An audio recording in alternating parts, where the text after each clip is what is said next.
Assalamualaikum warahmatullahi wabarakatuh. Bismillahirrahmanirrahim. Wabihi nasta'inu ala umuri dunya waddin.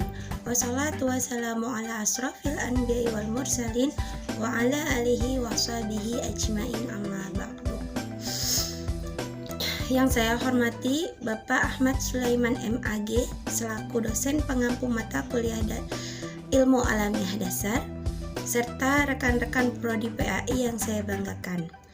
Perkenalkan, saya dengan Dia Erawati, Prodi PAI 2D, Fakultas Tarbiyah STAI Dr. Haismut Takin. Pada kesempatan kali ini, saya akan mereview 6 materi ilmu alamiah dasar yang telah disampaikan pada pembelajaran di semester 2 untuk memenuhi tugas UAS mata kuliah ilmu alamiah dasar. Baik, saya akan mulai dengan materi yang ketujuh, yaitu mengenai relasi agama dan sains.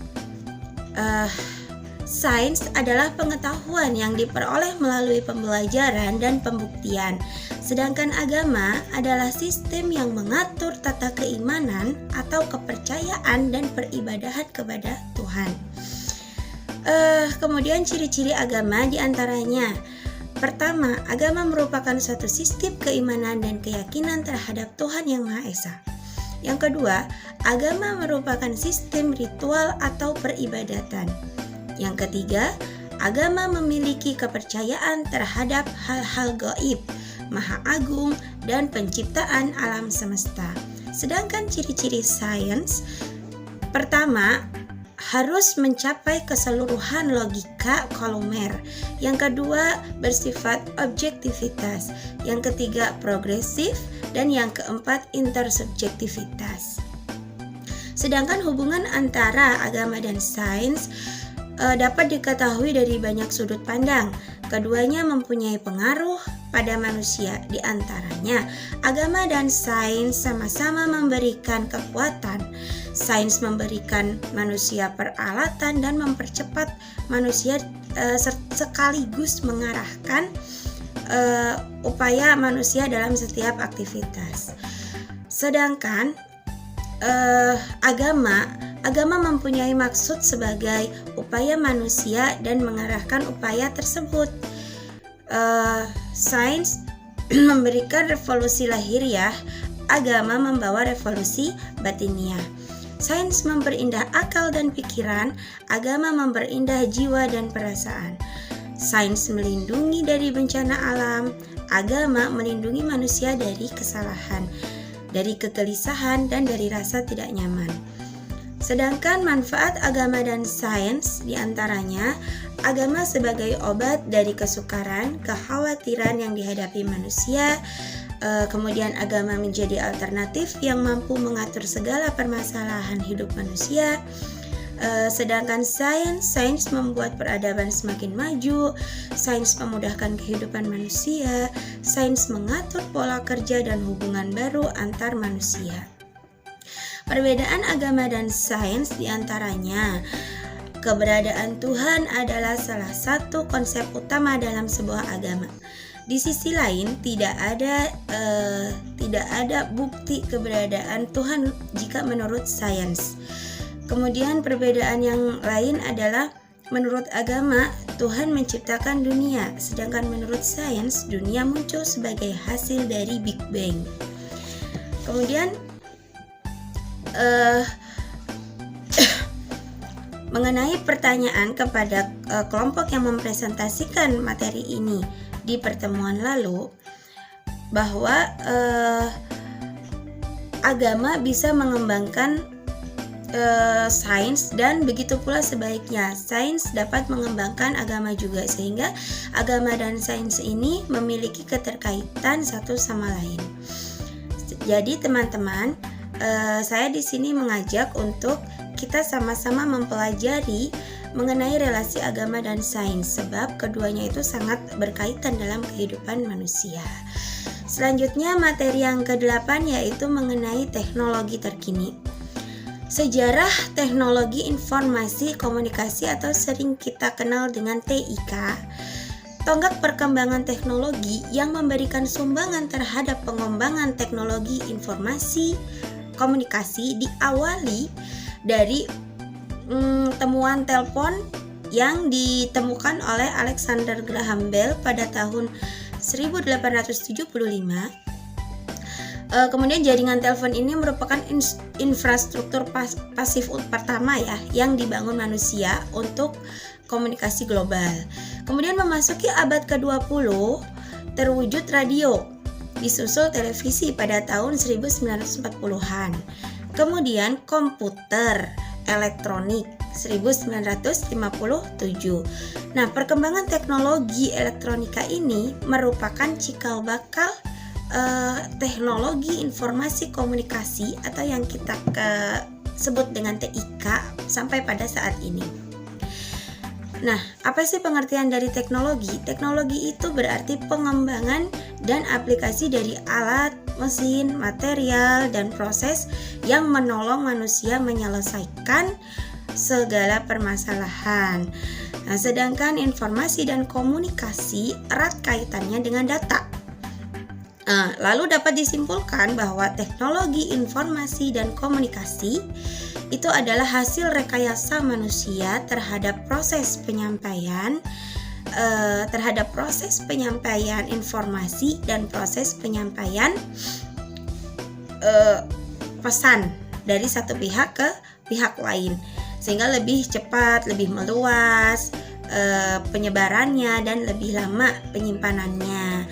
Peranan TIK ini dalam kehidupan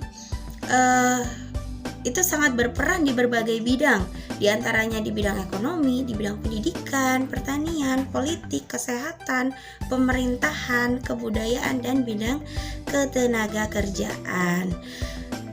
Ada dampak positif penggunaan teknologi ini, yaitu dapat mempermudah segala aktivitas manusia asalkan penggunaan atau penerapannya itu sesuai dengan tujuan-tujuan yang baik. Sehingga adanya dampak negatif dari TIK ini tergantung dari bagaimana manusia menggunakan atau menerapkan teknologi itu sendiri. Dan saya akan menanggapi pertanyaan dari kami kepada kelompok yang mempresentasikan tentang teknologi ini. Dari pertanyaan yang kami ajukan, dapat kami simpulkan bahwa teknologi itu tercipta diawali dari keingintahuan manusia atau rasa kuriotas manusia yang tinggi, sehingga itu dapat menghasilkan sebuah pengetahuan, yang mana pengetahuan itu kemudian menciptakan sebuah teknologi. Lalu terkait dampak negatif dari teknologi yang sulit dihilangkan, itu kan seperti tadi yang sudah disampaikan, tergantung dari bagaimana manusia memanfaatkan teknologi itu sendiri. Baik, sehingga teman-teman, pada kesempatan ini saya juga mengajak untuk belajar tentang teknologi terkini, sehingga kita tahu mulai dari sejarah terciptanya sebuah teknologi sampai pada dampak positif dan dampak negatif dari teknologi itu sendiri. Ya, selanjutnya adalah materi mengenai bumi dan alam semesta.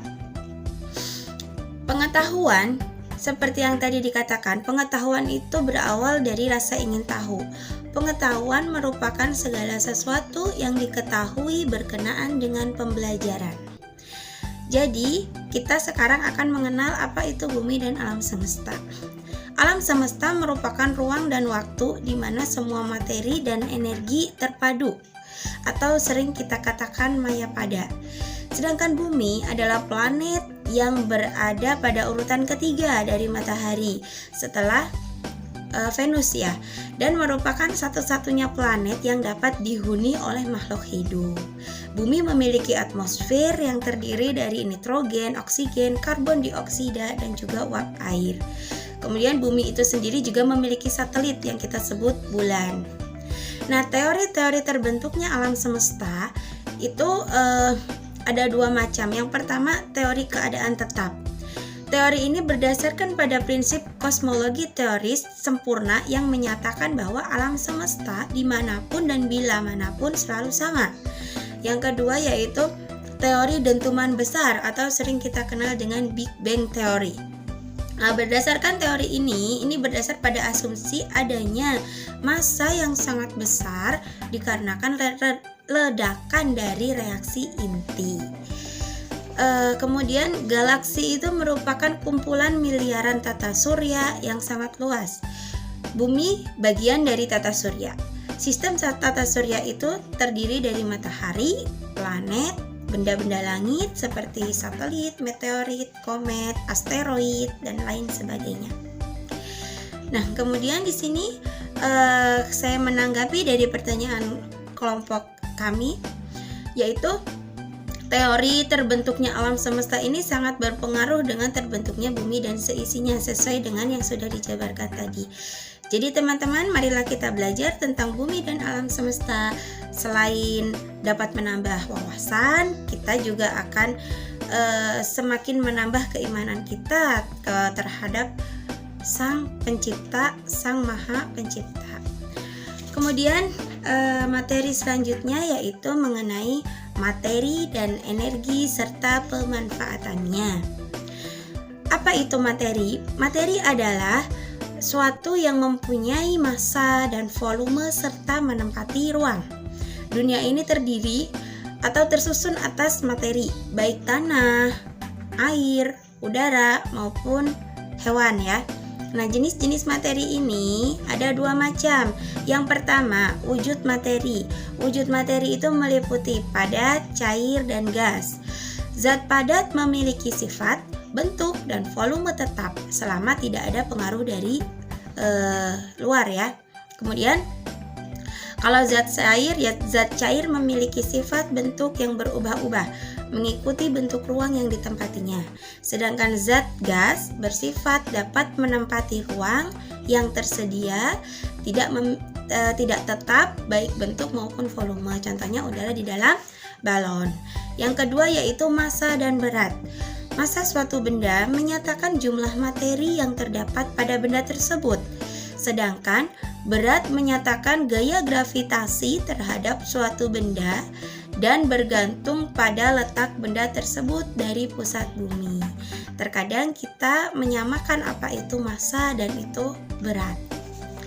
Kemudian klasifikasi dari materi itu ada dua ya, yaitu campuran homogen atau campuran yang serba sama dan campuran heterogen atau campuran yang beraneka. Campuran materi homogen ini susunan kimianya sama, disebut zat atau substansi, dapat diuraikan dengan reaksi kimia. Sedangkan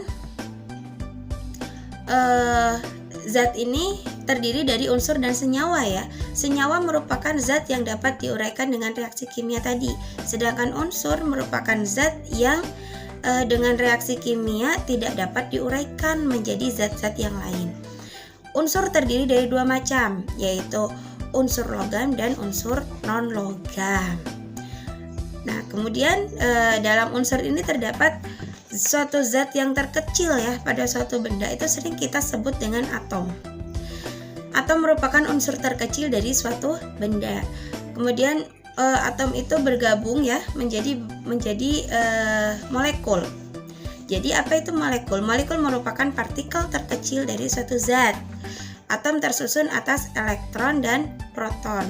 Kemudian inti atom. Ya, inti atom itu sering kita sebut dengan neutron. Selanjutnya, energi adalah suatu kemampuan untuk melakukan pekerjaan atau kegiatan. Energi diperoleh dari sumber energi atau sumber daya alam ya. Nah, macam-macam energi ini diantaranya energi mekanik, energi panas, energi magnetik, energi listrik, energi kimia, energi bunyi, energi nuklir, dan energi cahaya. Nah, energi ini ya yang membuat manusia itu dapat melakukan berbagai aktivitas. Jadi, dalam peristiwa tertentu, sebuah energi juga dapat berubah menjadi beberapa energi lain. Nah, contohnya di sini energi ketika kita melemparkan ya, ketika kita melemparkan benda dari ketinggian tertentu, maka benda ke atas lantai, maka energi potensial dan energi kinetik itu juga akan berubah. Nah, energi potensial dan energi kinetik akan berubah menjadi energi mekanik. Kemudian energi potensial menjadi energi kinetik. Hal ini terjadi saat proses jatuhnya benda tersebut. Lalu energi potensial menjadi energi bunyi.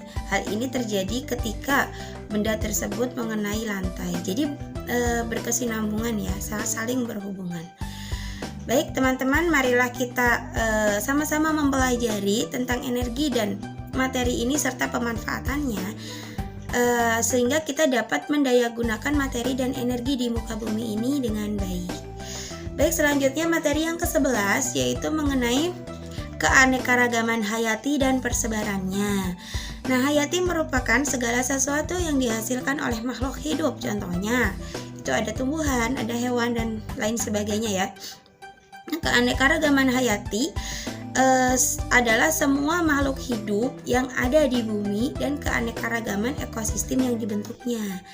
Tingkat keanekaragaman hayati ini diantaranya yang pertama, keanekaragaman hayati tingkat gen, yaitu mengakibatkan varietas antar individu atau individu sejenis. Kemudian yang kedua, keanekaragaman tingkat spesies. Itu ditunjukkan dengan adanya jenis-jenis hewan dan tumbuhan yang berbeda-beda dalam satu jenis. Misalnya satu rumpun bunga mawar tetapi memiliki warna yang berbeda-beda, ada yang putih, ada yang merah. Nah, itu keanekaragaman dalam satu jenis. Yang ketiga, keanekaragaman tingkat ekosistem. Itu dibentuk oleh hubungan timbal balik antar makhluk hidup dengan lingkungannya. Sedangkan keanekaragaman hayati di Indonesia yang kita kenal itu diantaranya Indonesia memiliki sekitar 40.000 jenis tumbuhan, 350.000 jenis hewan, dan 5.000 jenis jamur. Banyak ya keanekaragaman hayati di Indonesia.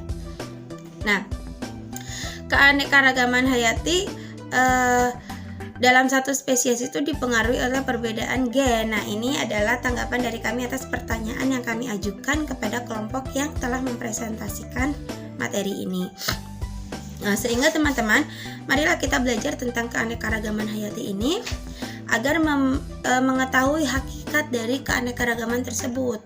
Kenapa banyak keanekaragaman hayati, bagaimana asalnya, dan di mana persebarannya. Jadi kita dapat mengetahui. Selanjutnya materi ke-12, materi yang terakhir adalah masalah lingkungan hidup dan upaya melestarikannya.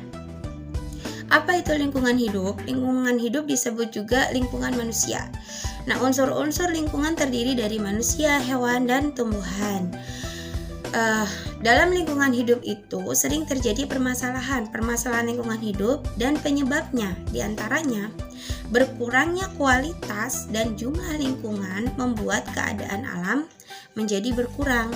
Kerusakan alam ini disebabkan oleh beberapa variabel. Kerusakan alam pun bisa terjadi karena kelalaian manusia dalam memanfaatkan alam. Beberapa kerusakan alam yang sering disebabkan oleh manusia itu diantaranya membuang sampah sembarangan. Itu dapat mengakibatkan kerusakan alam, yaitu pencemaran tanah, atau juga dapat mengakibatkan banjir. Kemudian polusi udara. Polusi udara ini disebabkan asap pembakaran dari mesin pabrik atau dari kendaraan.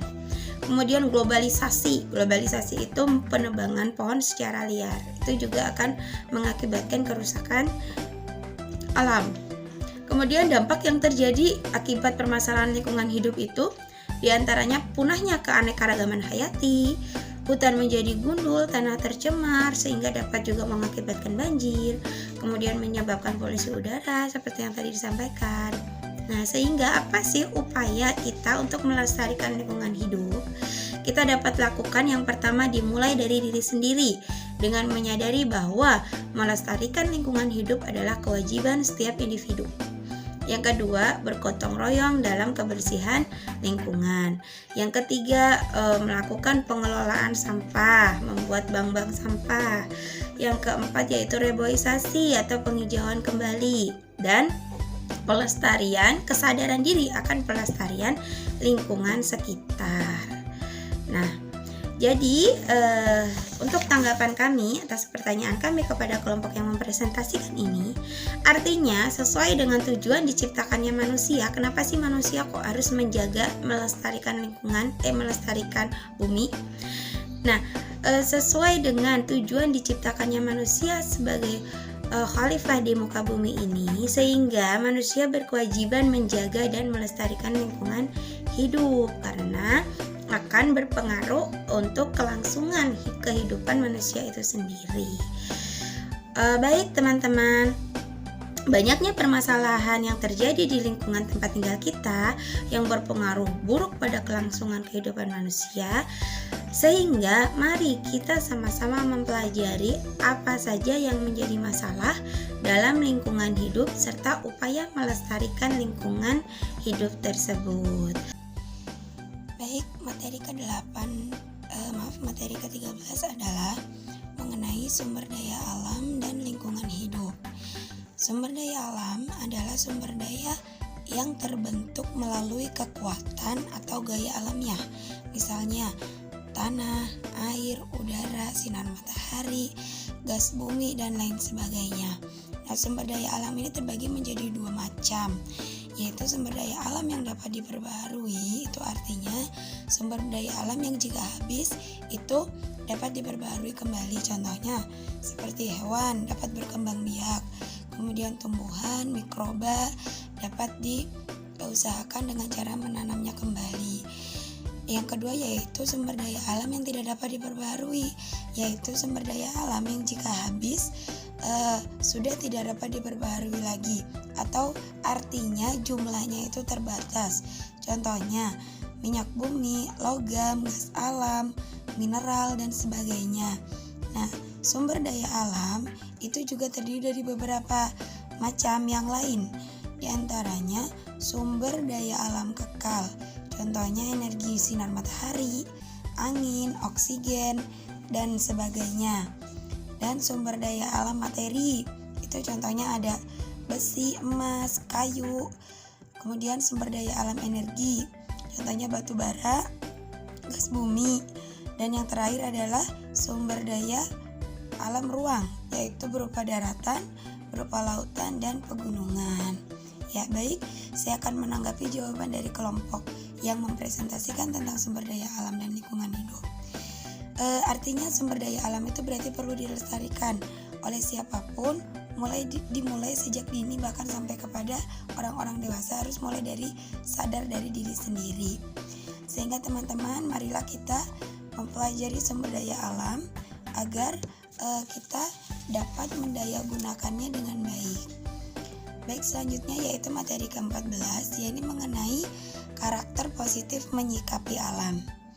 Nah, di sini ciri-ciri karakter positif menyikapi alam diantaranya: 1. Mencari dan menerapkan informasi dari alam sekitar dan sumber-sumber alam lainnya secara logis, kritis, kreatif, dan inovatif.